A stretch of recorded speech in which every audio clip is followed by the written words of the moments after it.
23-year-old Musa Musaasizi, a resident of Mujomba Zone 6 Nakulabye, is said to have confessed to 5 murders after he was arrested by police on Monday. Musasizi is believed to have been seducing women into sexual activity. He would later strangle them, burn their bodies, and dump them in different places. We have 3 people in custody, but the 2 were arrested in one residence, a rented house, which he often go to. And they claim that the house is his. Elizabeth Mutesi, Maklina Hereza, Noreen and Kansime are the 4 women said to have been murdered by Musasizi. The other victim is a 3-month-old baby identified as Nachitende. Following his arrest, the process of investigation required subjecting Musasizi to a medical checkup to establish his mental state.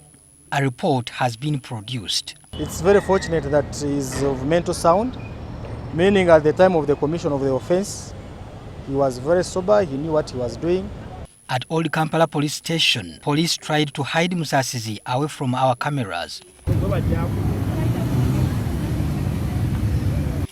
According to Charles Twine, the spokesperson of the Criminal Investigation Department, some property belonging to the murdered women has also been recovered from a latrine where it was allegedly dumped by the murderer.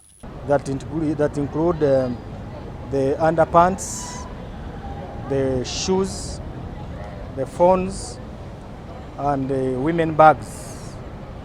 We able to retrieve them from the pit latrine.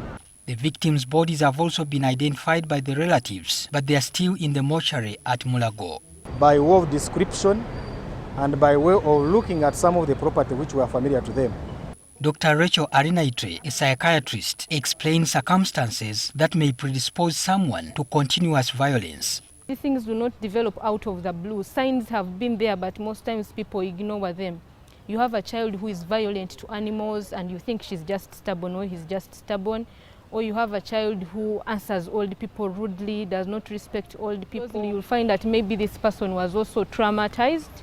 So a traumatized person is likely to traumatize other people. Or they didn't have clear parenting.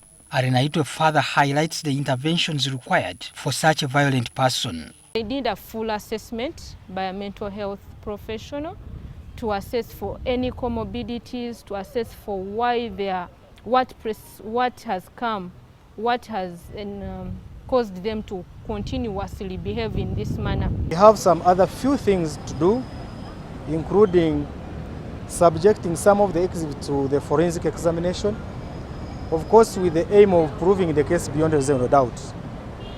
And if that can be done, probably expeditiously today, tomorrow morning, then we shall be sending our file of a perusal and possible sanctioning. Patrick Senyondo, NTV.